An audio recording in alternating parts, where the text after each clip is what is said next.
Pronto, colegas.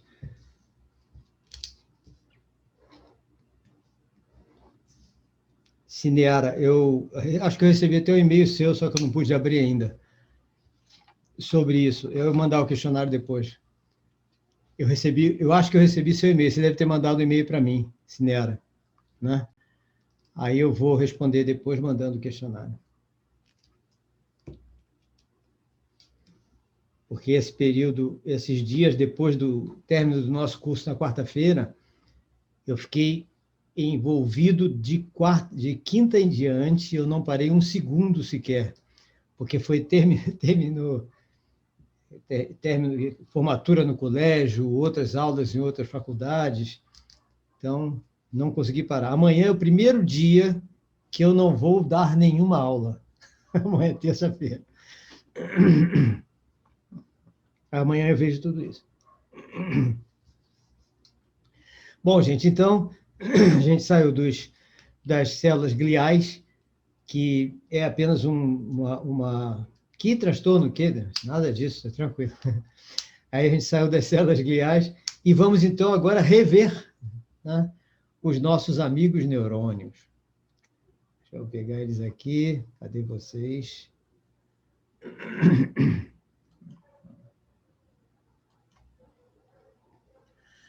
Aqui eles.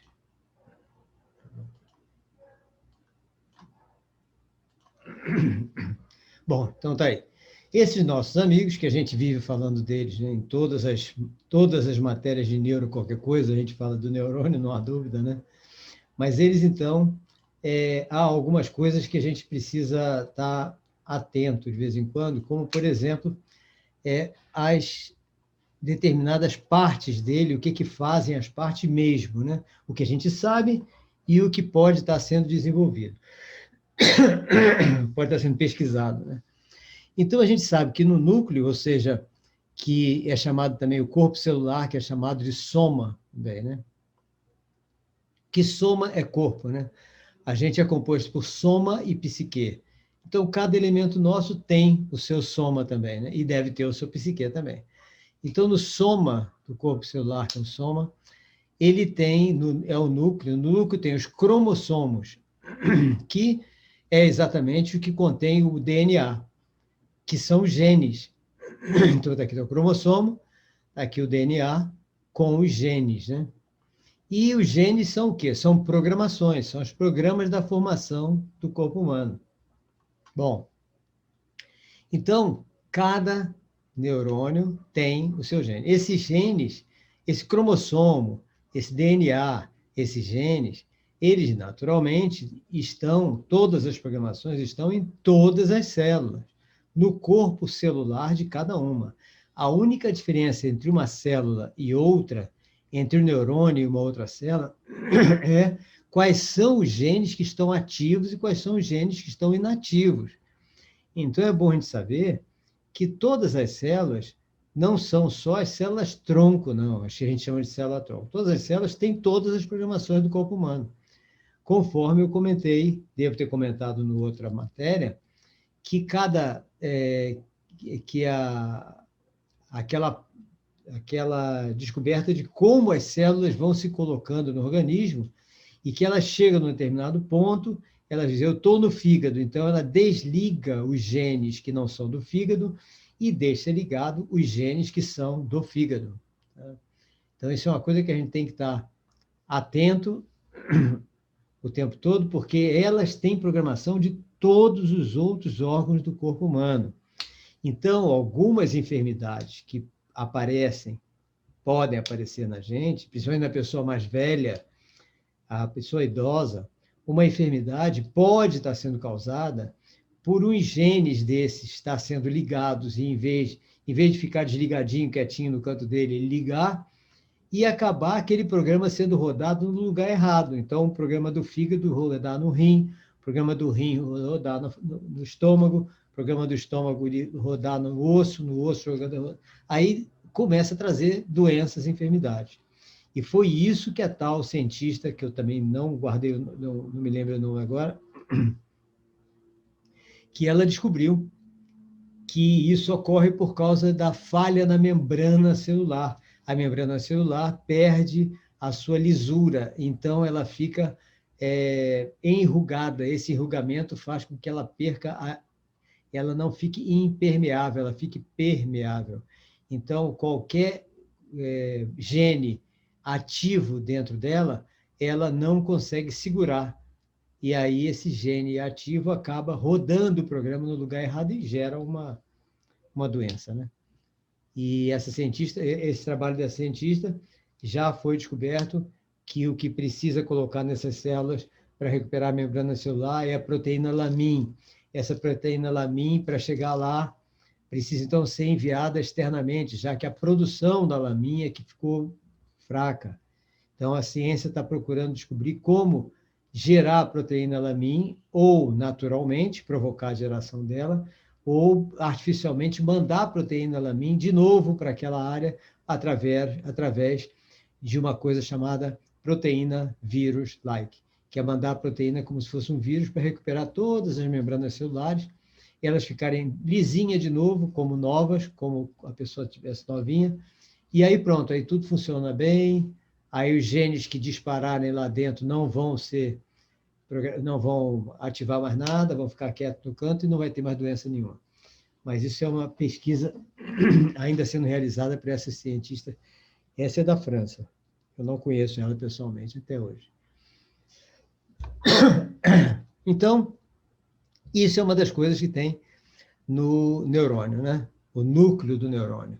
É exatamente isso, né? O ADN, os genes, os programas, tudo que está aqui. Que é uma coisa importantíssima. Agora, no núcleo do neurônio, além do núcleo, no corpo celular, além do núcleo, que é bem no centro, tem também o citoplasma, que são todas as substâncias químicas, tá? Que são os neurotransmissores. Então, todas as substâncias químicas estão no citoplasma, sendo fabricadas no citoplasma. Então, o neurônio tem o corpo, tá? O núcleo, no corpo do neurônio tem o núcleo, onde estão os cromossomos, tudo bonitinho, DNA e os genes, e em volta tem o citoplasma, que são as fábricas de substância química, que aí gera todos os neurotransmissores. Aqui estão os principais que a gente conhece: a dopamina, a serotonina, a melatonina, a noradrenalina, a ocitocina, a GABA, endorfina. Então, cada um deles com as suas finalidades psicossomáticas. Ou seja, a dopamina, que dá aquele efeito de alegria, vontade de fazer as coisas, a serotonina, que dá felicidade, né?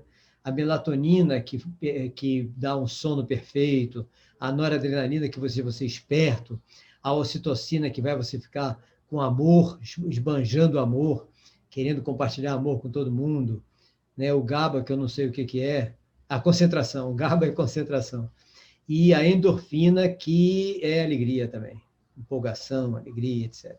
Então, esses são os principais, nós temos milhares de neurotransmissores, né? Mas eles são fabricados, então todos eles estão sendo fabricados aqui dentro, ou seja, aqui é o núcleo, né? Mas em volta são as fábricas disso tudo, que está fabricando todas essas substâncias químicas, tá? Como nós vimos. Agora, aqui dentro, no citoplasma, tem mais uma coisa, tá? Que são os geradores de energia elétrica.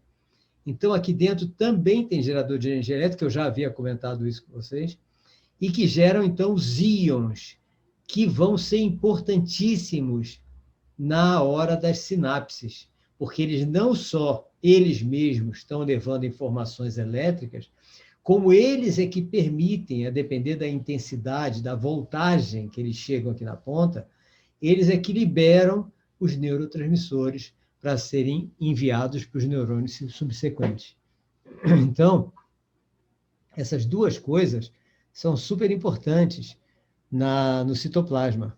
A fábrica de substâncias químicas e os geradores de energia elétrica. Eu chamo assim, tá? Porque eles são gerados. A substância química é gerada, o íon é gerado também. Então, tem fábrica e tem gerador aqui, levando tudo isso, né? Então, vocês veem, essa parte é a parte mais importante que nós temos dentro do núcleo, né? Quer dizer, mais importante. Obviamente, toda a programação para o desenvolvimento do nosso corpo inteiro está bem no núcleozinho, que é o gene, né? Os nossos genes. E aqui é a fábrica para manter a gente vivo. Né? As fábricas para manter a gente vivo. Núcleo, programação, como nós vamos nos desenvolver.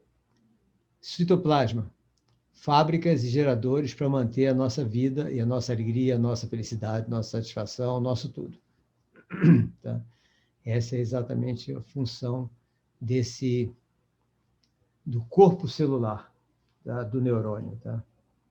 Então, vamos chegar ali para o lado, porque nós vamos ver agora os axônios,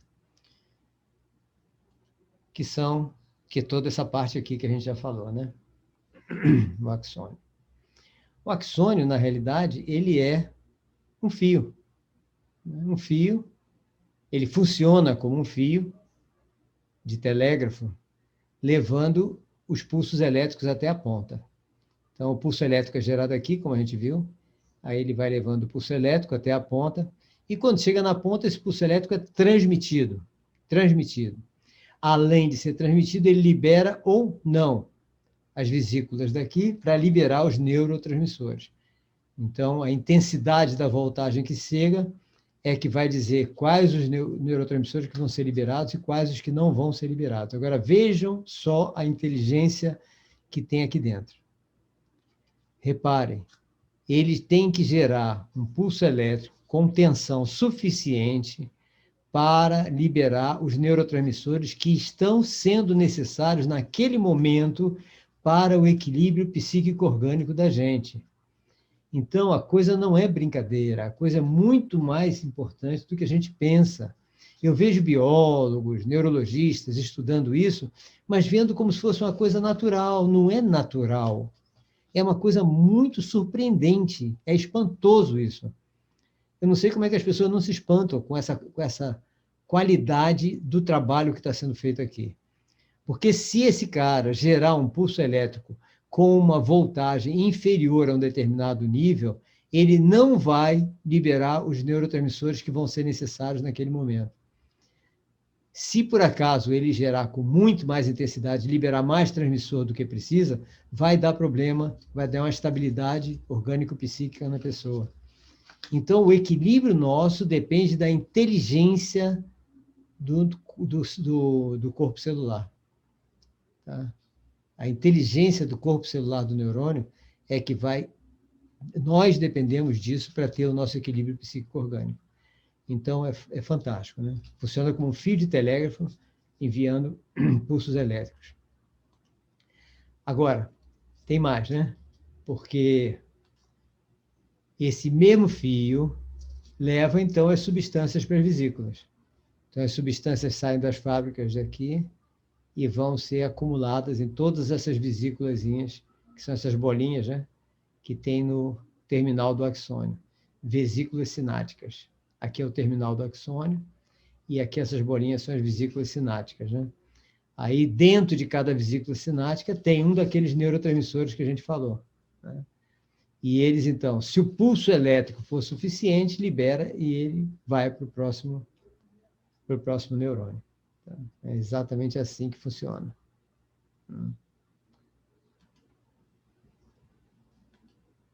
Agora vamos para o lado de cá. Para o outro lado, que a gente vai ver os dendritos agora.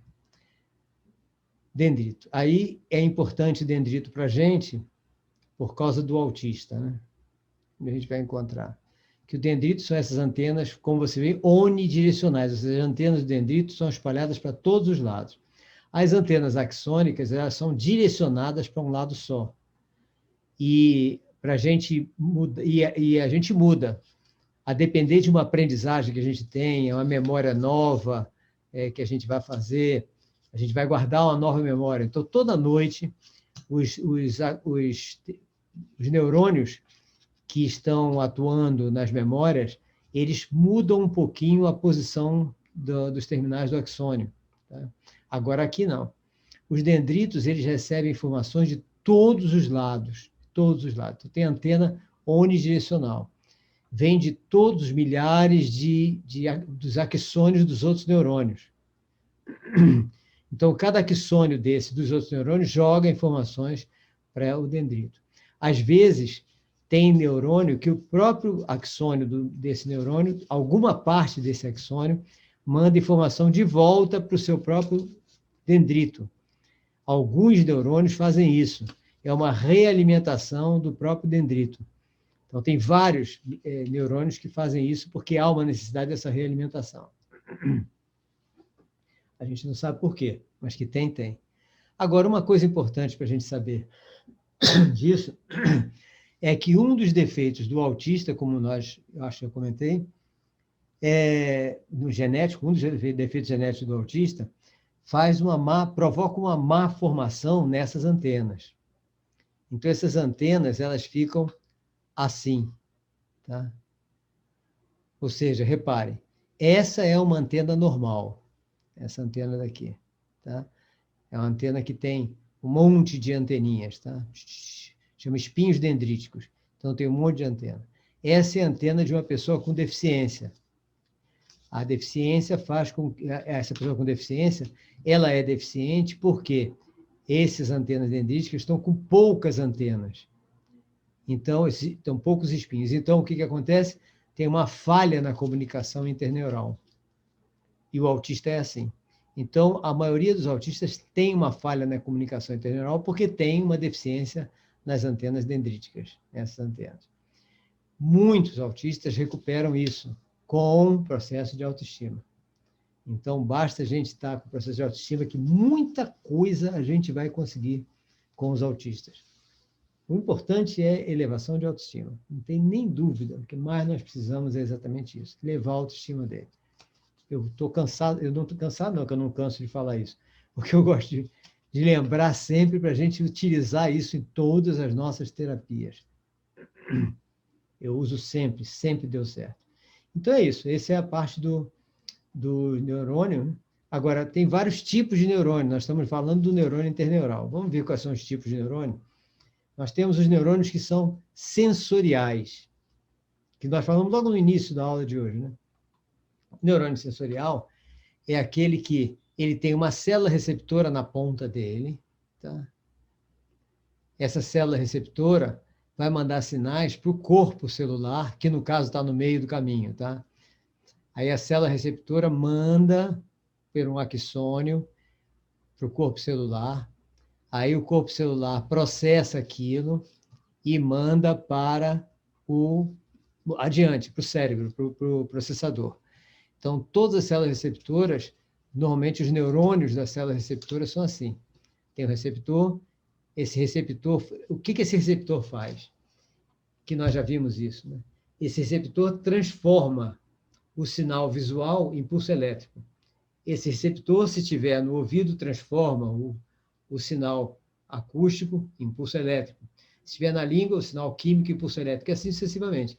Todos os sinais recebidos são transformados em pulso elétrico. O pulso elétrico é que vem para aqui, para a célula neural, e aqui é que ele processa isso e, pumba, manda para o processador correspondente. Então, esses são os neurônios sensoriais espalhados por todos os elementos sensores nossos, que são o quê? Ouvido, nariz, olhos, toda a pele, etc., né? Os outros neurônios, interneurônio, o que é o interneurônio? São esses que nós estávamos falando. O interneurônio são aqueles neurônios que pensam, que raciocinam. Tá? Então, toda a nossa memória é trabalhada pelos interneurônios. Então, eles têm os dendritos, lógico, né? Espalhado, antena por tudo que é lado, o corpo celular. Então, o corpo celular é sempre super ligado ao dendrito. Aí ele processa aquelas informações, manda pelo axônio para os terminais do axônio. Então, esses são os neurônios da memória, do raciocínio, etc., são chamados interneurônios, que trabalham em todo o cérebro também. E tem o neurônio motor, que ele, ao contrário do neurônio sensorial, ele tem o quê? Os dendritos e o corpo celular, normalmente no próprio cérebro, né? Aí o axônio dele é que vai comandar todas as nossas musculaturas, todas as nossas contrações musculares, no corpo inteiro. Então, nesse caso, eles têm o axônio super comprido, Às vezes tem 1 metro, 2 metros de comprimento, porque ele sai do cérebro, às vezes, e vai até uma área de comando motor para fazer contrações musculares. Então, esses são os neurônios motores. Alguns deles, por exemplo, o neurônio motor da área de Broca é pequenininho, porque ele vai comandar a musculatura da área da boca. Então, é ali na boca mesmo. Os outros vão até longe, vão pela coluna vertebral até cada área do nosso corpo, como a gente vai ver quando estiver vendo a parte do sistema nervoso, né? Quando estiver no sistema nervoso. Então, esses são os neurônios motores. Então, são os 3 tipos de neurônio que nós temos, né? São só esses, né? Agora vamos ter assim, outros tipos semelhantes que fazem a mesma coisa, desenhos diferentes, né? Agora, a sinapse, que a gente tanto fala, aqui está uma figura para a gente ter mais ou menos uma noção de como é complexa essa relação entre os neurônios, né? O axônio e o dendrito. Aqui em cima, nós temos o axônio de um neurônio, tá? Terminal do axônio. Aqui é a mesma coisa, terminal do axônio, só para dar um exemplo. Acoplado ao terminal de um dendrito de um axônio, dendrito de um axônio. Então, todo sinal sai daqui e vem para cá. Todo sinal sai daqui e vem para cá. Quer dizer, nos dois é a mesma coisa, apenas está separado para a gente estudar cada um. Aqui é a sinapse elétrica. O que é? O sinal elétrico sai desse neurônio e vai por microtúbulos, passando os íons para o neurônio subsequente. Então, os pulsos elétricos vão passando assim. Tá? Os pulsos elétricos vão e voltam. Tá? Esses pulsos elétricos, além de irem e voltarem, eles ficarem caminhando entre os neurônios, eles liberam as vesículas dos neurotransmissores. Então, a depender da programação daquele neurônio, tá? Ele vai liberar neurotransmissores, ele vai liberar alguns neurotransmissores, não liberar outros, para manter o equilíbrio psíquico-orgânico da pessoa. Então, o pulso elétrico, além de se comunicar entre os neurônios, ele também faz esse chaveamento para liberar ou não o neurotransmissor. Então, com isso, a gente libera os neurotransmissores e toda aquela parte de sensações nossas, emoções, sentimentos, etc., está aí. Está toda aí nessa liberação. Então, quando há alguma avaria, tanto na parte elétrica, quando há alguma avaria na parte elétrica, que pode acontecer, nós podemos ter problemas na liberação dos neurotransmissores. Aí vamos analisar o que acontece, avaria na parte elétrica. Tudo nosso é eletricidade, né? Tudo. Então, toda vez que a gente está com a eletricidade andando num fio, como no caso aqui, tá? Aqui está uma eletricidade passando. Quando passa um íon ou passa um elétron, em volta disso tem um campo magnético gerado. Esse campo magnético vai se expandindo. Mesma coisa aqui, um campo magnético vai se expandindo. Se tiver um campo magnético aqui em volta, esse campo magnético vai gerar um pulso elétrico aqui dentro, sozinho. Então, de repente, nós podemos ter um pulso elétrico gerado pelo próprio neurônio, e nós podemos ter uma alteração desse pulso elétrico por causa de uma interferência externa. Reparem só o que eu estou falando. Isso é fato, isso acontece. Pois bem, quando você tem uma antena de transmissora de celular nas proximidades da nossa cabeça, aquela antena está transmitindo um campo magnético fortíssimo. Aquela antena transmissora, né? Aquelas torres de transmissão. Está gerando um campo magnético fortíssimo. Esse campo magnético, ao se aproximar da nossa cabeça, vai interferir na intensidade desses pulsos elétricos nossos aqui. Então, eles vão ficar mais fortes ou mais fracos. A interferência é fato, não tem como não interferir. O que vai acontecer com isso? Vai desequilibrar a liberação dos neurotransmissores. Então, nós vamos ter problemas emocionais, problemas de emoções emocionais, né? Problemas de sentimentos, problemas, inclusive, de funcionamento psíquico-orgânico. Então, nós podemos ter uma série de coisas no nosso organismo funcionando mal. Porque a partir do momento que falta algum dos neurotransmissores, cada um tem uma finalidade para a gente, nós vamos prejudicar o funcionamento do nosso organismo com isso. Então, por isso que, por exemplo, quando você tem... quando eu trabalhava, eu era comandante de um navio, então, em volta dos transmissores de sinais de lançadores de mísseis, tinha a gente colocava pintado uma faixa amarela, depois uma faixa vermelha, que nenhum marinheiro podia se aproximar daquilo, e se tivesse que se aproximar daquilo, que teria que antes desligar aquele equipamento. Por quê? Porque ali dentro o campo magnético poderia desestruturar a parte psíquica orgânica desse marinheiro. E isso aqui, no nosso dia a dia, a gente não presta a menor atenção. Eu lembro que outro dia estava um prédio, né? O pessoal do prédio, síndico, onde mora um filho meu, então ele dizendo que ia diminuir, ia melhorar bastante o faturamento do condomínio, ia poder fazer outras obras, porque ele tinha já feito um contrato com a Oi, com a Vivo, com a Claro, com todo mundo, para colocar a torre de transmissão em cima do edifício. Ou seja, coitado do pessoal morando naquele edifício, que as interferências são claras, sempre existe essa interferência. Logicamente, a interferência, por exemplo, que eu comentei com vocês, não sei, acho que da outra vez, sobre o celular, né, das crianças que usam celular, celular, né, demais, que a interferência do celular pode causar problemas na fala da criança, principalmente do autista. Então, que se a gente puder evitar a criança autista de usar celular até uns 15, 16 anos, a gente está fazendo uma excelente coisa, porque, por algum motivo, a influência do celular no cérebro autista, ele tem uma ligação muito forte com a área de Broca. Então, ele impede a criança de desenvolver a fala da mesma maneira que ele desenvolveria se não tivesse celular. Então, muitas crianças autistas não falantes, primeira coisa que eu peço para fazer é eliminar o celular. E isso tem dado um resultado muito bom, espetacular. Então, é uma coisa que a gente tem que tomar muito cuidado com isso, é a parte do celular. Não sei se vocês sabiam disso, se eu já tinha falado.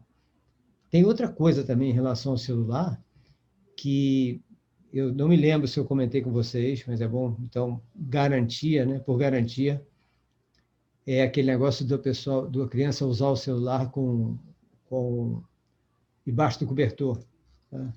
Então, a criança que os pais não querem que use o celular, tira o celular da criança e tal, aí ela entra no quarto, finge que está sem o celular, apaga a luz, se cobre toda e começa a usar o celular debaixo do cobertor. E que esse processo foi descoberto no ano passado nos Estados Unidos, que muitos casos de adolescentes com câncer na retina, e alguns perderam a visão, inclusive. E quando foram ver, o que havia em comum em todos eles é que todos eles usavam o celular no escuro. Tá?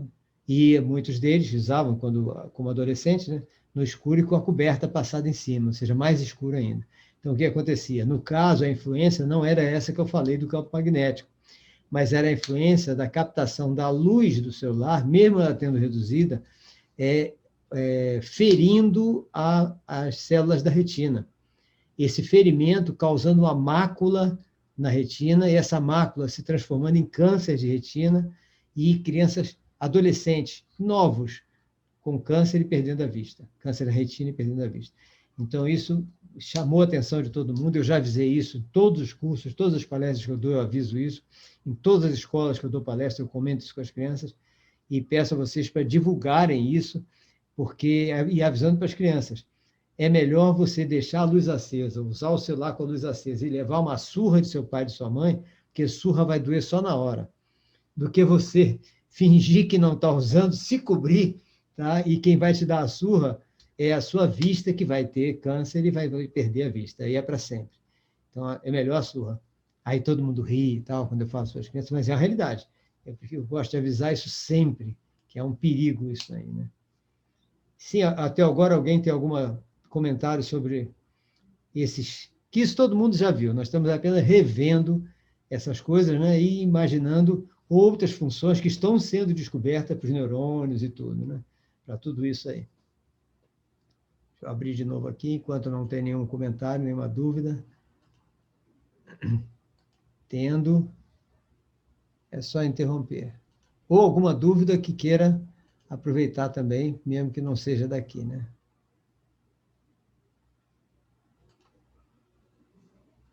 Bom, visto isso dos neurotransmissores, da sinapse, né? Aí vamos ver o que está sendo gerado. O que está sendo gerado lá são os neurotransmissores. Então, lógico que nós já vimos alguns naquela listagem, né? Inclusive as funções deles. Agora, eles são divididos em aminoácidos, aminas e peptídeos. São os 3 tipos de neurotransmissores que nós temos, né? Então, então alguns dos mais conhecidos, mais importantes que nós temos, né? Que é o GABA, né? Que é o ácido GABA aminobutírico, né? É aminoácido, o glutamato, a glicina. Nós vamos ver, inclusive, na outra parte, na final da parte da nossa matéria, dessa matéria, nós vamos ver a transformação disso em remédios, né, em medicamentos, como é feito isso, né, que é a neurofarmacologia. Então, os aminoácidos estão aí, o GABA, glutamato, glicina. Aí tem os neurotransmissores que são do grupo das aminas. Aí vem a acetilcolina, dopamina, adrenalina, histamina, noradrenalina, serotonina. Então, os que a gente mais gosta estão aí, no grupo das aminas, né? Que é, por exemplo, serotonina e dopamina, óbvio, né? Para dar impulso, vontade de fazer as coisas, amor, satisfação, felicidade, né? A noradrenalina, ou seja, do grupo das adrenalinas, é o que toda UTI tem lá, a noradrenalina preparada para a pessoa que está apagando, taca a noradrenalina na pessoa para ela voltar a si, né? Então, é uma mina para disparar o processo da pessoa voltar a estar ativa de novo, né? A acetilcolina, a histamina. Na parte dos peptídeos, nós temos uma coisa fantástica, que são as encefalinas, que nós temos dentro de nós gerado todos esses neurotransmissores que reduzem as dores, ou seja, nós temos encefalinas que são fortíssimas. Então, nós temos a capacidade de reduzir as nossas dores com químicas internas. Logicamente, a gente não espera, né, isso acontecer. A gente vai tomar um remédio para passar a dor. Então, mas a gente se esperar, se pensar, se raciocinar, se tiver com a autoestima elevada e tal, a gente pode provocar a geração das encefalinas todas que vão reduzir as dores. E gozado que essa redução das dores pela encefalina é real, pelos todos os nossos peptídeos, né? Cada um com função. Nós fazemos isso muito, fazíamos, agora esse ano não fizemos, mas é uma coisa que eu tenho recomendado nas escolas, né? Fazer, que é o quê? Você ter... que as crianças, volta e meia, têm um monte de dor psicossomática, né? Às vezes tem uma prova, ou está nervoso por causa de alguma coisa, aí começa a sentir dor de barriga, dor de cabeça, dor de braço, dor em tudo, né? E às vezes está sentindo dor mesmo, mas é psicossomático. Então, a gente tem lá uma farmácia psicossomática, que é o quê? A gente adquire aqueles vidrinhos de tipo homeopatia, coisas assim, né? Uns vidrinhos, e coloca um monte de compra naquelas farmácias de manipulação, um monte de pílulazinhas, mas que não tem nada, né? E de várias cores diferentes. Apenas pede para colorir aquelas pílulazinhas de cada cor e coloca naqueles vidrinhos todos, e a gente põe as etiquetas lá, dor de cabeça, dor de barriga, dor disso, dor daquilo, dor de braço, dor de perna, dor de joelho, põe aquilo tudo e deixa lá no colégio. Aí a criança chega, não, estou querendo ir para casa, estou com dor disso, tudo, é placebo, e faltou o nome, Kelly, placebo. Aí você leva para a secretaria, chega lá, ó, qual é a dor? Ah, peraí, que olha, eu vou cortar aqui a metade dessa pílula, porque é muito forte, que ela é importada, tudo, no Brasil, para o brasileiro, tudo que é importado é melhor, né? Que ela é importada, aí eu vou cortar a metade para você, porque o efeito é muito forte, tá? Então, você fica de olho, porque a dor vai passar, mas fica de olho se está sentindo alguma outra coisa e tal, fala comigo. Aí a criança toma, 5 minutos depois não tem mais dor nenhuma. Aí é interessante, porque se o problema não for psicossomático, aí continua a dor. Aí a gente telefona para a mãe, manda trazer, buscar, etc. Toma a providência normal, né? Mas a gente só toma essa providência, segunda providência, quando a gente descobre que não é psicossomático. E a descoberta é por meio dessa experimentação. Então, isso é uma coisa bastante interessante. A gente fez, tem 2 anos que a gente, mais ou menos, que a gente não faz isso. Mas é uma coisa que eu recomendo sempre que tenha isso na secretaria do colégio, né? Ou na enfermaria, se tiver uma enfermaria, para que a gente possa evitar a criança ter que ir para casa, aí chega em casa, a mãe apavora, dá um remédio e não precisaria de remédio nenhum. Tá? Quanto menos medicamento a gente puder dar, melhor. Né? Então, esses são os neurotransmissores. Né? E aí nós tínhamos a sinapse, como é que eles são liberados? Né? A sinapse elétrica, sai aquele pulso elétrico. Se aquele pulso elétrico tiver um potencial de ação o suficiente, aí é que vai ser liberado a substância química. Tá? Então, é sempre assim. Todas as substâncias químicas só são liberadas se o potencial de ação provocado pelo pulso elétrico que chegou for suficiente. Então, quem é que vai dizer esse potencial de ação? Quem é que vai gerar esse potencial? O gerador de energia elétrica que está no corpo do neurônio. Né? Vocês veem que é um intrincado mecanismo bastante interessante, né? Esse intrincado. Cadê? Deixa eu botar aqui para a gente lembrar dele. Tá aqui. Então, é isso aqui, né? Então, esse pulso elétrico tem que ter uma voltagem suficiente para disparar, para liberar os neurotransmissores necessários naquele momento. Se for uma voltagem inferior, não libera. Aí é que vem aquela parte da interferência do campo magnético de uma torre de transmissão ao lado, né? Que pode disparar tudo aqui, pode ter problemas aqui. Então, vocês vejam, por exemplo, quando eu falo de estimulação continuada, que é uma coisa que a gente recomenda demais, né? Fazer na criança o tempo todo a estimulação continuada, o que a gente está fazendo? Nós estamos... Kelly perguntou, existem síndromes que estão ligadas a disfunções nos neurotransmissores? Deixa eu escrever só. Continuar. Se existem síndromes que estão ligadas a disfunções nos neurotransmissores? Sim. Olha só, a gente não sabe quem começou primeiro, tá? Mas, por exemplo, alguns neurotransmissores vão estimular, obviamente, né, a relação interpessoal. Então, o transtorno do espectro autista, quando ele não tem uma relação interpessoal boa, está relacionado à redução de neurotransmissores. Neurotransmissores não estão funcionando corretamente. Então, quem começou primeiro? Não sei, mas pode ser um defeito na liberação dos neurotransmissores. Por exemplo, a vasopressina, que eu não coloquei esse neurotransmissor. Então, uma dessas vesículas aqui, digamos que esteja com vasopressina. Se por acaso, no autista, tá, ele não está conseguindo pulso elétrico suficiente para liberar a vasopressina, e no autista acontece isso, então ele vai ficar com uma pouca capacidade de relacionamento interpessoal. Pronto. Então, é mais uma disfunção provocada por uma liberação errada de uma falta de liberação de vasopressina. Tem a ocitocina também, junto com a vasopressina, que dá a capacidade de relacionamento interpessoal. Então, toda vez que o autista apresenta esse sintoma, significa que está havendo uma falha na liberação da vasopressina e da ocitocina, que elas podem estar em 2 vesículas aqui. Aí, no Rio Grande do Sul, estão fazendo experiências não só aí, né, no mundo todo, em algum lugar, mas aí eu vi que estão em Porto Alegre, de colocação de inalação de vasopressina e ocitocina por crianças autistas para melhorar essa parte da relação interpessoal. Essa experimentação tem dado um resultado positivo. Eu não gosto de nada que seja uma interferência química externa, tá? Então, mas isso é feito, lógico, toda a ciência faz isso o tempo todo, a ciência médica só faz isso, a ciência farmacológica que nós vamos ver só faz isso. Apenas eu tenho muito medo disso, porque, como eu já falei, ou seja, porque isso vai trazer sempre um efeito colateral. Tá? Então, outras disfunções, existem diversas. Deixa eu ver quais são as diversas outras disfunções.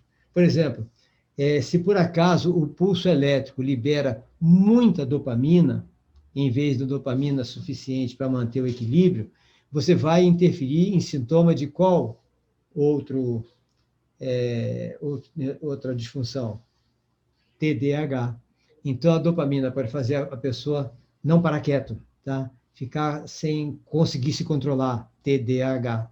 Então, é mais uma disfunção causada também por uma liberação incorreta dos neurotransmissores, né? Ana Cláudia diz que a criança autista pode não apresentar problemas de socializar-se e relacionar-se com as pessoas? Pode, não, pode. Tem autista que nunca teve isso.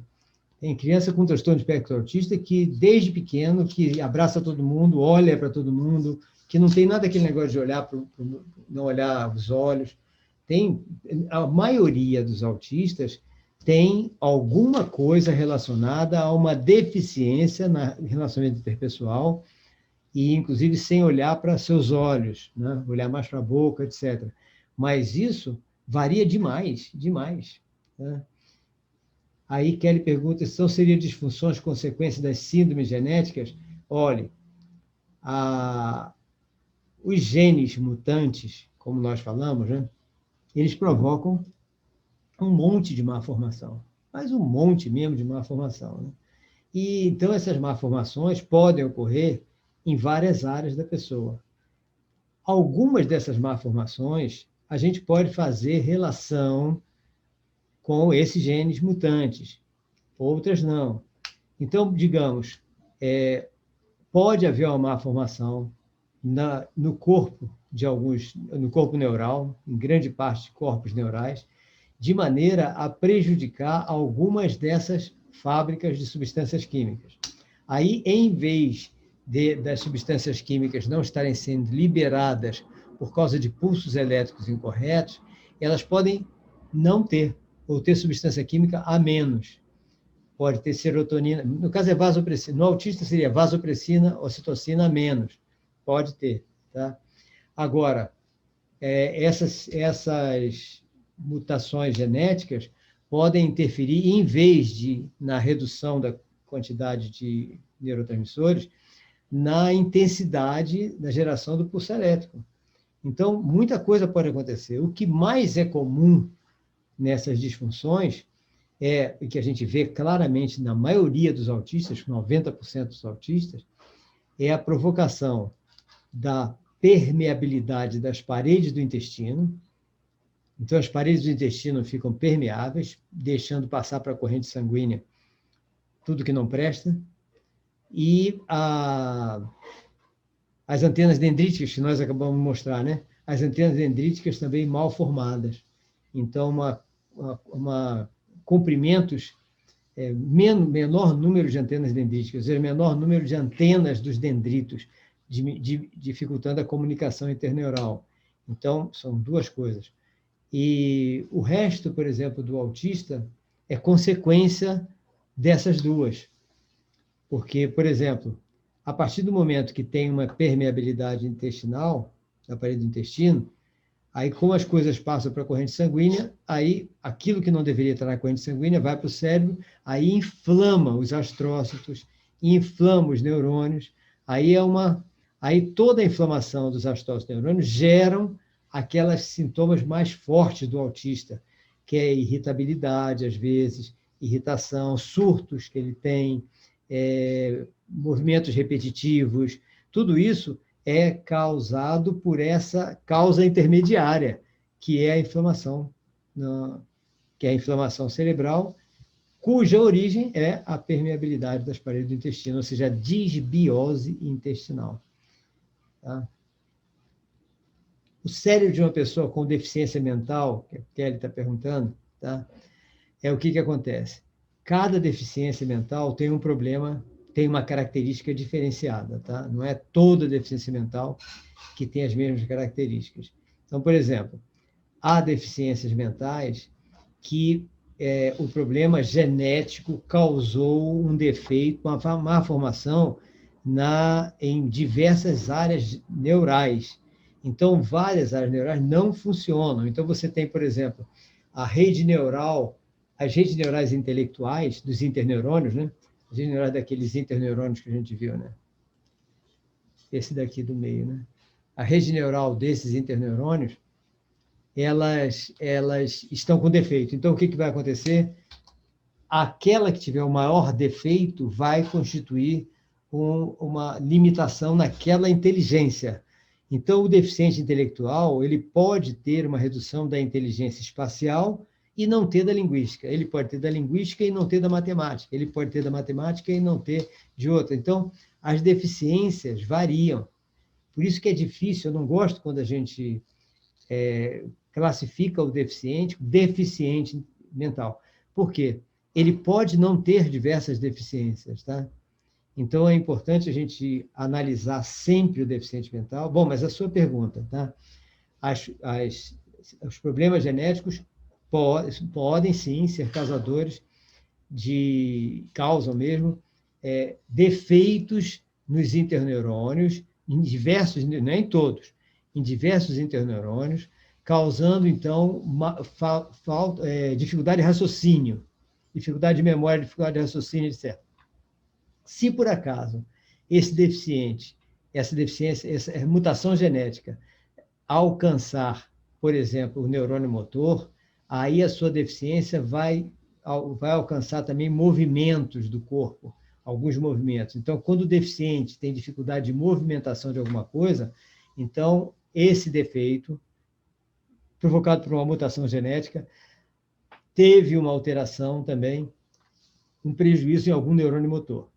E se, por acaso, esse defeito genético alterar o neurônio sensorial, a gente vai ter problemas seríssimos, que é a pessoa não sentir, não ter sensações. Tá?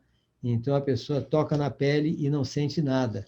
Isso é perigoso, a falta de sensação, porque vai causar os males que a gente conhece, que acabam a pessoa perdendo um braço, perdendo a perna, perdendo um dedo, perdendo... Por quê? Porque ao não sentir nada, nenhuma sensação, aquilo ela pode ter um problema no pé, por exemplo, pode inflamar o pé, e ela não sente nada, não sente dor, não sente coisa nenhuma. Então, daqui a pouco há uma gangrena e a pessoa tem que amputar um dedo, amputar uma perna. Então, isso é um defeito genético que pode trazer um defeito nos neurônios sensoriais. Então, depende de onde é, né? Professor, Oi, pois não? assim, ó, eu acho que eu liguei o microfone porque essa questão da deficiência intelectual é uma coisa que eu tenho bastante dúvidas, então eu vou perguntar. Não, é Porque, para assim, ó, perguntar mesmo. a gente, assim, compreende que existem vários fatores que levam a uma deficiência intelectual, né? É, Pode ser essa questão genética, né, como a gente estava falando, das síndromes, enfim, né? Como pode ser também no nascimento, enfim, que a criança sofra algum, né? A gente, tipo, um parto tardio, sei lá, uma falta de oxigenação, a gente sabe que isso também pode gerar, né, uma pode. deficiência intelectual, né? São vários fatores, né? É. O que eu queria te perguntar, assim, como que a gente trabalha daí com relação a isso? Tipo, como é que a gente... o senhor falava antes da autoestima também, né?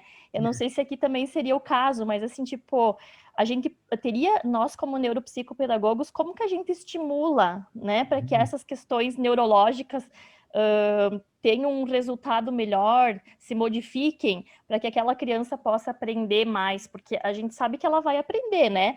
Mas, assim, como que a gente pode contribuir para que isso seja mais eficaz, mais rápido? Olha só, a deficiência a gente não está, é difícil de localizar onde ela está, né? Ela pode estar em diversos lugares. Então, na parte do neuropsicopedagogo, a atuação, ela precisa, antes de mais nada, nós termos ou fazer uma conversa muito completa com quem está acompanhando a criança, né? A família e a escola, para a gente tentar identificar quais são as habilidades, porque tudo passa pela habilidade, tá? As habilidades que essa criança tem, que a gente vai levar para a autoestima. As habilidades que ela tem, o que ela consegue fazer, Porque toda vez que alguém vem para o neuropsicopedagogo, diz, essa criança não faz isso, ela não consegue isso, ela não faz, só fala o não. E a gente não consegue trabalhar com não. A gente só vai conseguir trabalhar com sim. Então, a gente tem que insistir. Não, eu quero saber o que você já viu que ela tem facilidade de fazer. Até com o paralítico cerebral. Qual é a parte do corpo que ela consegue mexer mais ou menos, tá?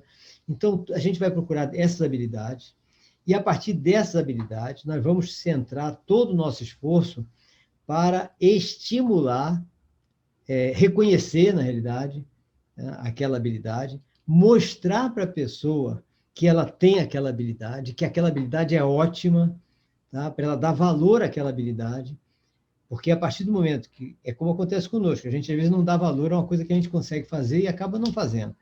Então, a partir do momento que você consegue reconhecer para ela que ela tem aquela habilidade, estimular essa pessoa para aquela habilidade, aplaudir o que ela está melhorando naquela habilidade, então não é só aquela habilidade que vai melhorar.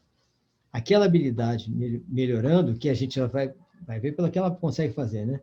Vai interferir com as redes neurais adjacentes, que podem estar com defeito até provocado por gene mutante, mas essa interferência, por causa da plasticidade neural, vai fazer com que ou essas redes neurais comecem a se corrigir, como eu já vi dendrito de autista se corrigir, tá? Quem viu foi Alison Water, nas experiências dele lá na Califórnia, e eu já percebi correções assim que pareciam impossíveis.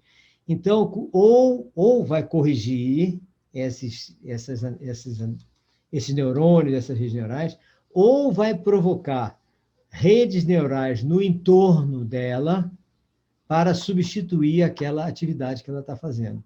Então, a coisa mais certa que nós podemos fazer é exatamente o estímulo. Esse é um dos estímulos. Um dos estímulos é esse. A gente estimular a habilidade, reconhecer, e a pessoa ficar alegre, feliz, satisfeita, porque realmente eu consigo fazer isso. O fato da deficiente dizer eu consigo, eleva toda a autoestima dele e põe o cérebro de prontidão, stand-by, para começar a corrigir os defeitos. Tá? Essa é uma das estimulações que a gente tem que fazer com ele. Em paralelo, nós precisamos estimular a geração de pulsos elétricos, que pode ter uma deficiência no deficiente. Ou seja, esses geradores de energia elétrica, que são íons, pode ter alguns deles com deficiência. O que a gente precisa fazer? Estimular. Como é que a gente estimula isso? Mandando pulso elétrico para dentro. E como é que a gente manda pulso elétrico para dentro? Estimulação continuada. Então, a estimulação continuada, que é bom fazer com todas as crianças, né? Mas no deficiente, mais ainda, o que vai acontecer? Cada parte do corpo da pessoa que está fazendo aquela estimulação, a psicomotricidade, por exemplo, trabalha isso direto, né? Psicomotricista. Aí, nessa estimulação, está transformando aquilo em pulso elétrico, o pulso elétrico está indo para o cérebro, está sendo recebido para o cérebro, está sendo processado, né? E, ao ser processado, o que acontece? Ele está estimulando as próprios geradores internos. Então, eles ficam todos estabilizados, melhores, e começa a gerar os pulsos elétricos, tudo na tensão certinha, etc. Então, estimulação continuada é outra coisa que nós temos que fazer. Então, dois pontos a fazer com o deficiente.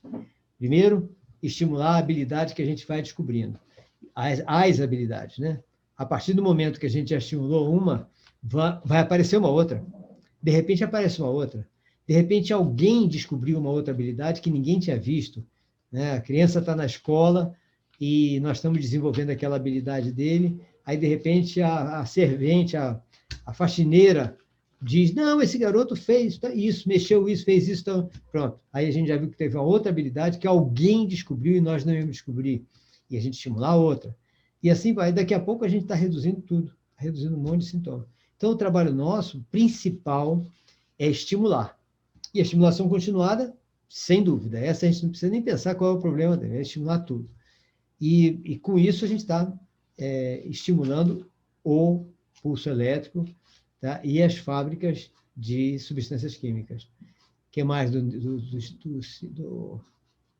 do deficiente que a gente pode fazer? Essas duas coisas são as principais.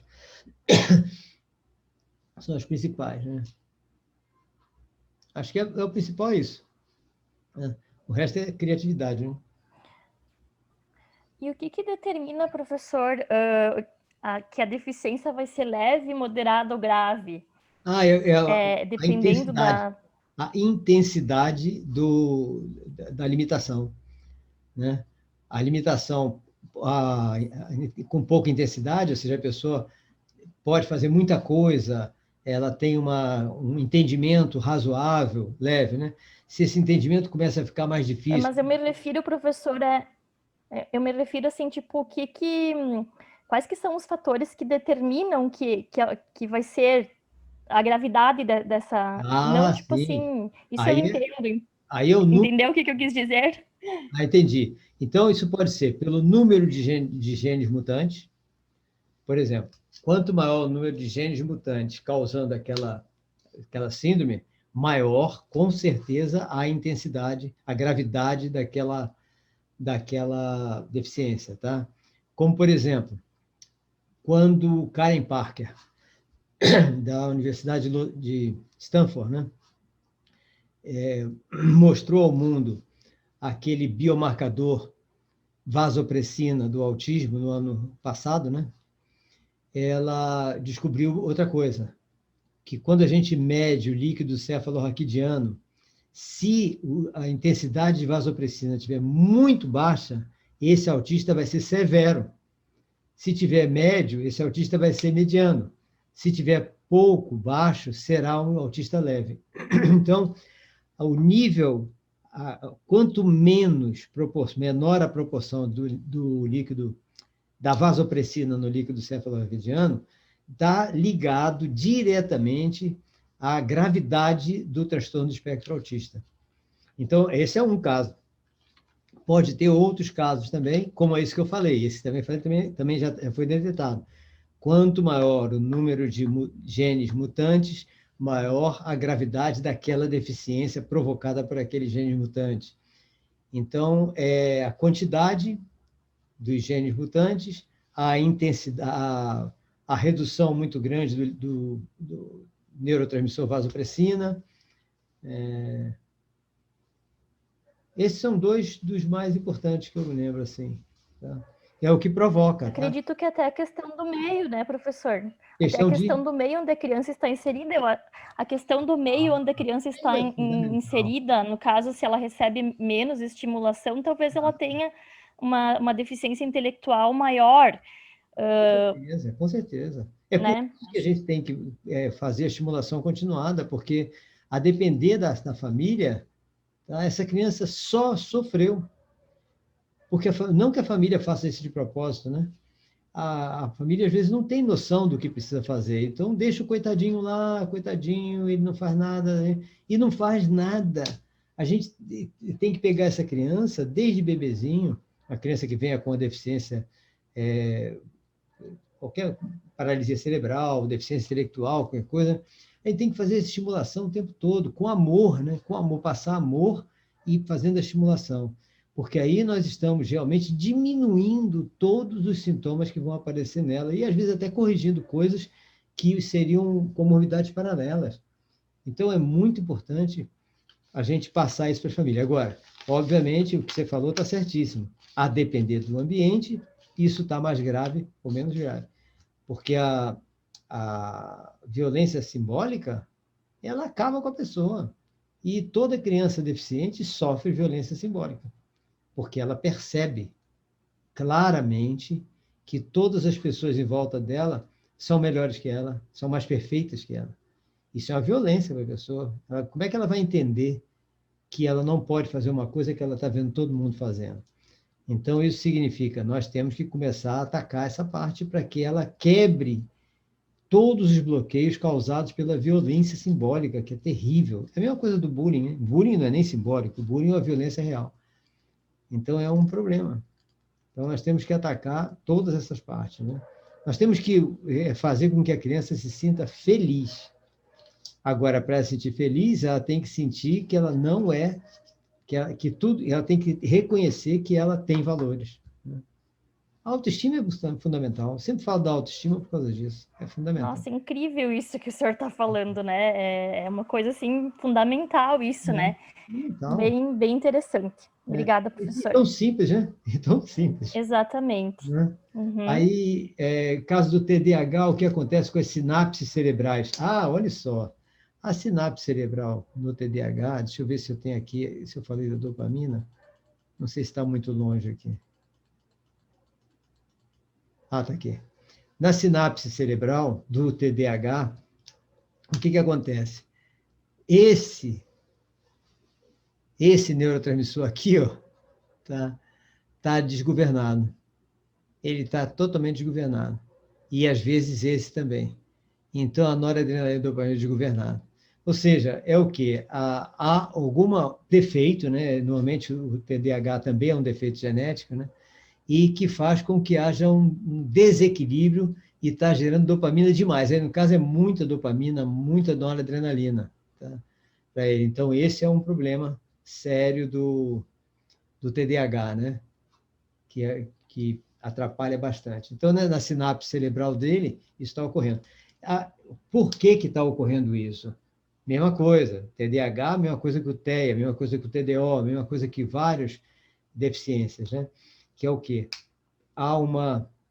O defeito genético provocando um defeito ou no pulso elétrico, que são os íons, ou na fábrica de neurotransmissores. Então, aí faz ele agir dessa forma. Agora, esse defeito, agora é muito importante no TDAH, que é importante que o neuropsicopedagogo tenha atenção a isso, do TDAH e o falso TDAH, né? Que, embora, se você fizer uma análise do cérebro dele, você vai ver que ele tem também uma redução no córtex pré-frontal de neurônios, igualzinho ao real TDAH. Por quê? TDAH. Por quê? Porque esse córtex pré-frontal, o desenvolvimento dele, de todo o controle de impulsos nosso, é feito pela imposição de limites. Então, a partir do momento que uma criança não tem imposição de limites, obviamente, tá? Para que vai desenvolver uma área que é para fazer um autocontrole se não precisa ter autocontrole? Então, uma criança que não tem defeito genético nenhum pode desenvolver o TDAH. Agora, o que nós não sabemos ainda, eu, né?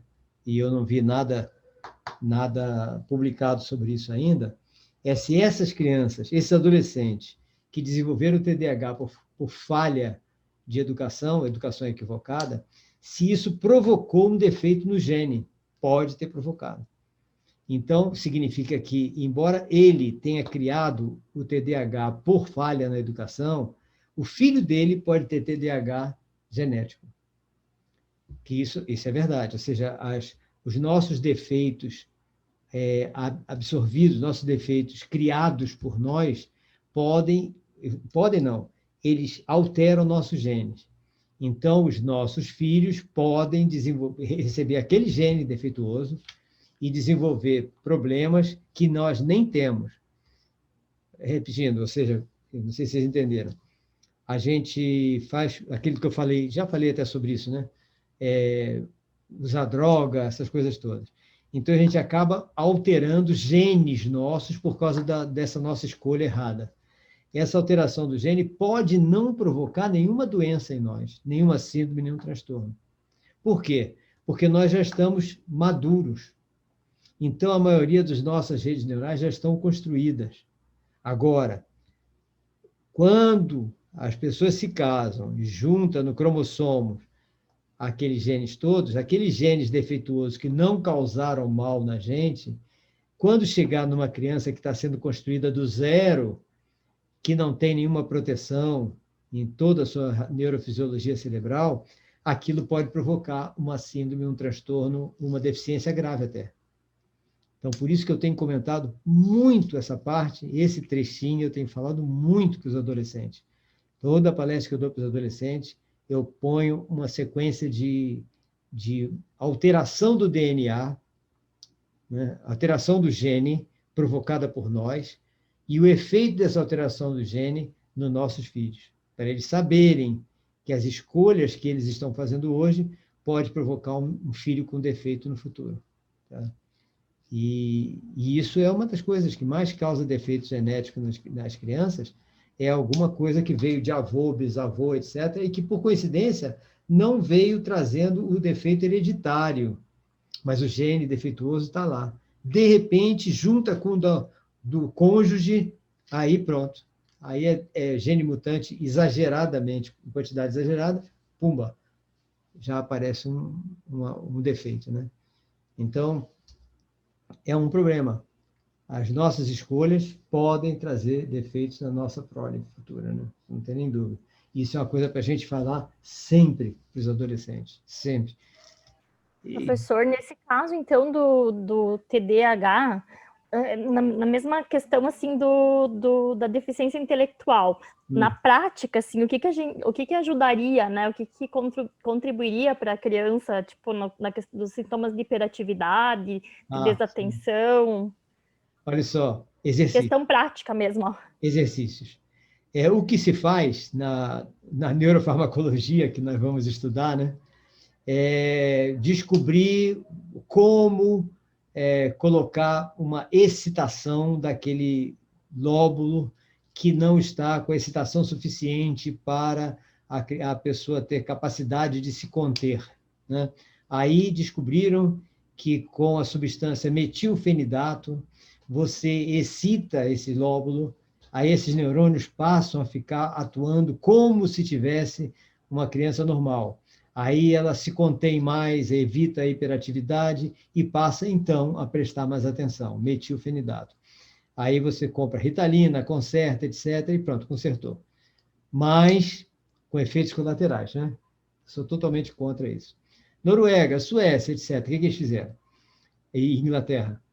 Eles lá, praticamente, o consumo de Ritalina lá é ínfimo. Nos Estados Unidos é imenso, o maior do mundo. No Brasil é o segundo maior do mundo. A Inglaterra, etc., é ínfimo. Por quê? Porque lá o que eles fizeram com essas pessoas foi recuperar aquilo que não foi feito por meio da relação educacional. Então, por exemplo, o que está acontecendo? Atrofia da capacidade de autocontrole. Tá bom. Como é que a gente faz isso? Com imposição de limite e com atividades físicas constantes, de preferência atividades físicas do tipo atletismo, corrida, salto em distância, salto em altura, natação, tudo que gaste muita energia, a principal é atletismo. Além do atletismo, para a pessoa suar muito, bastante, né? Que está está provocando um equilíbrio dos neurotransmissores todos. A atividade física para essas pessoas tem que ser constante e bastante intensa, porque aí o equilíbrio vai ser mais fácil de acontecer. Mas não é só isso. Além disso, um controle rigoroso, tipo imposição de limites rigorosa, tipo um regime militar. Pronto. Então, com isso, você consegue reequilibrar os neurotransmissores e consegue reativar ou ativar as redes neurais de autocontrole. E é o que está acontecendo. E a gente faz isso. Eu não consigo fazer isso na minha escola, porque a escola é pequena. Então, não tem quadra. Tem quadra, mas não tem local para fazer atletismo, né? Então, o que a gente faz é, numa quadra, embora pequena, fazer atividades que desgastem bastante mesmo, mas não essas de corrida, salto de altura, salto de distância, essas não tem como a gente fazer. Mas a gente faz e dá certo. Tá? Logicamente, dá certo, desde que, em paralelo com isso, você tire o glúten, né? Porque o glúten para essas crianças é um veneno. O glúten para o TDAH é um problema seríssimo. E glúten eu tiro de cara. Agora, o resto, a gente teria que fazer um exame de intolerância alimentar rigoroso para ver o que tira mais, o que tira não, o que substitui mais, além do glúten, né? Então, é isso. Ou seja, tem vários caminhos, né? Um é o medicamentoso. Tacou metilfenidato. Ritalina, conserta, é para a vida toda.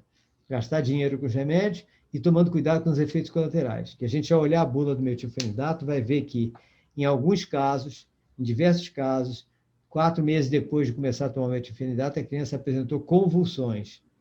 Só nisso já é um caminho para a gente eliminar esse troço da nossa cabeça, né? E resolve um problema e cria outro daí. pior, né? E cria outro pior. Imagina, compulsão, piorou. Não tem nem sentido uma coisa dessa. Então, a gente tem que tomar muito cuidado com essas coisas, mas muito cuidado mesmo. Né?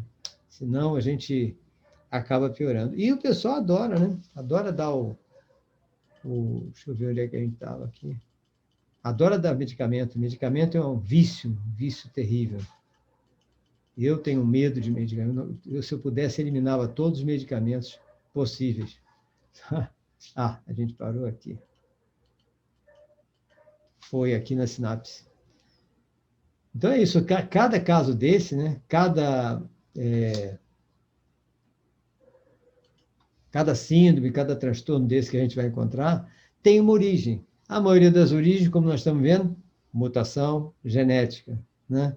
E as mutações genéticas a gente pode tentar evitar a longo prazo, né?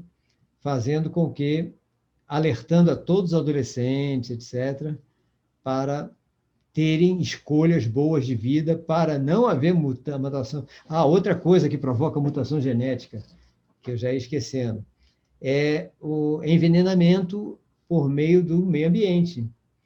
Então, é outra coisa terrível, e a gente não tem muito o que escapar desse, né? Por exemplo, a gente sabe que os agrotóxicos, normalmente, eles trazem substâncias que atuam diretamente na alteração dos genes nossos. Então, muitas alterações genéticas podem ocorrer por causa do agrotóxico. E a gente precisa do agrotóxico, porque sem agrotóxico você não tem comida, né? Porque você não tem produção de comida suficiente. Oi, pode dizer, André. Minha tia perdeu, teve a gestação normal, nasceu o bebê de 9 meses sem a formação do cérebro. A caixa craniana oca, vazia, no caso, sem o cérebro. E daí só durou algumas horas até que ela entregou ele e faleceu. Ele nasceu vivo, com vida, sinais vitais, tudo, só sem o cérebro, daí não ia se desenvolver, né? Os sinais vitais é porque o coração é o primeiro a nascer, né, e fica bombeando, então a criança nasce com os sinais todos, mas o cérebro é quem vai dar continuidade ao andamento do carro, né? Aí ele não existindo, logicamente, vai parar, para tudo, que não há nenhum comando. E essa questão dos agrotóxicos, né, professor, até na questão da depressão, das tentativas de suicídio, né, tem uma influência muito grande, né? É, demais. Porque altera, olha só, é uma química, entrou. Essa química altera o equilíbrio dos neurotransmissores. E vocês viram, os neurotransmissores toda a nossa emoção e sentimento está ali. Então, se alterar ali, nós vamos nos sentir tristes, né? Depressivos ou inquietos, tudo vai acontecer de errado, né?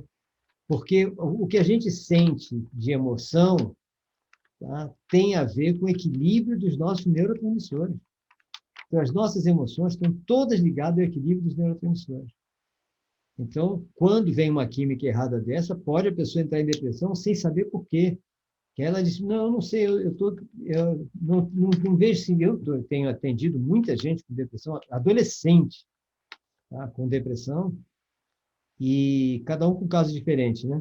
Agora, em relação a isso de agrotóxico, por exemplo, lá num povoado que eu vou muito lá, que tem muita gente com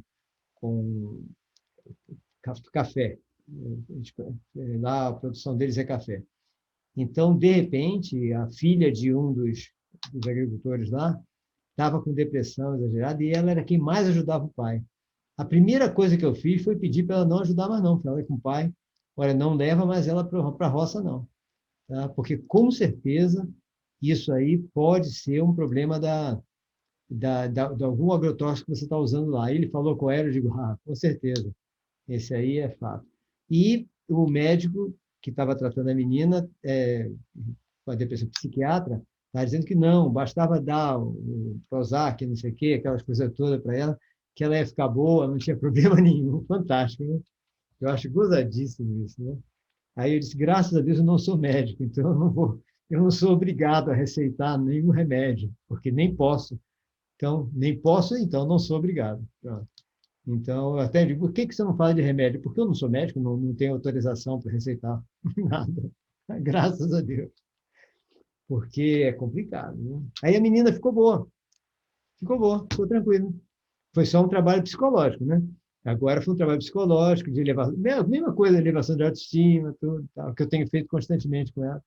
Está tranquila, tranquila. Agora começou com o agrotóxico, que desestruturou todo o equilíbrio químico, né, da menina. Problema sério. Quanto, professor, agora você falou de depressão, quanto, tipo, depressão pós-parto, dependência química, assim, eu tomei 4 anos e meio venlafaxina e carbolítio. Mas aí por quê? Porque na hora do parto é aquele negócio da gestação. Na gestação há uma desestruturação química, que são duas pessoas em uma. Então, é muito fácil haver uma desestruturação química, desequilíbrio químico orgânico, né? Aí é fácil acontecer um estado depressivo desses, né? Então, a pessoa tem que estar muito atenta a isso, porque o jeito é uma contenção, né? Contenção. Aí tem que ser contenção química mesmo, porque houve uma desestruturação química, né? Aí você teve que ficar o quê? Um ano e tanto, é? Mais? Tomei 4 anos e meio. Meu Deus do céu, que loucura. Aí é complicado, né? Agora, não tem... E acho que tem a questão hormonal também, eu acho, nessa situação, né, professor? Tem, porque é um desequilíbrio. A questão hormonal, né? É um desequilíbrio geral de neurotransmissores e hormônios neurotransmissores, porque os hormônios são neurotransmissores, né? Tem hormônio não, mas a maioria dos hormônios são neurotransmissores, então esse desequilíbrio é terrível, né? A gente tem que estar muito preocupado mesmo com o nosso equilíbrio psíquico-orgânico o tempo todo. Então, por isso que a gente deve estar sempre atento a todas as vitaminas que temos que estar absorvendo, quem vai gestação restante mais ainda, né? Para ter todas as vitaminas para equilibrar. E essa vitamina não adianta tomar e comprar na farmácia aquele multivitamínico, não. É fazer um exame de sangue, verificar quais as vitaminas que estão faltando e pedir ao nutricionista para ver como vou fazer uma dieta para recuperar todas as vitaminas. Eu detesto esse negócio de comprar vitamina na farmácia. Aí, com alimentação e com sol, né? Ou seja, pegar vitamina D, que é super importante também. Se puder, toda vez que tiver sol, pegar 35 minutos de sol por dia. Esses 30 e poucos minutos, não sei por que é 35, mas todos os médicos, os cientistas falam isso. Então, 35 minutos de sol por dia traz um equilíbrio da vitamina D, que ela leva as outras todas, né? Auxilia todas as outras. E bastante líquido, né? Eles têm bastante líquido e atividade física diária. A atividade física, ela dispara o equilíbrio de praticamente todos os neurotransmissores também. Então, você vê a atividade física diária, a alimentação complementando todas as vitaminas, sol, né? Isso vai manter o equilíbrio que pode evitar um monte de problema. E na pessoa gestante, melhor ainda. E aí, a atividade física tem que ser relacionada à gestante, lógico, né? Mas tem que ter atividade física diária, porque senão a gente para de gerar alguns neurotransmissores que são muito importantes. Tá?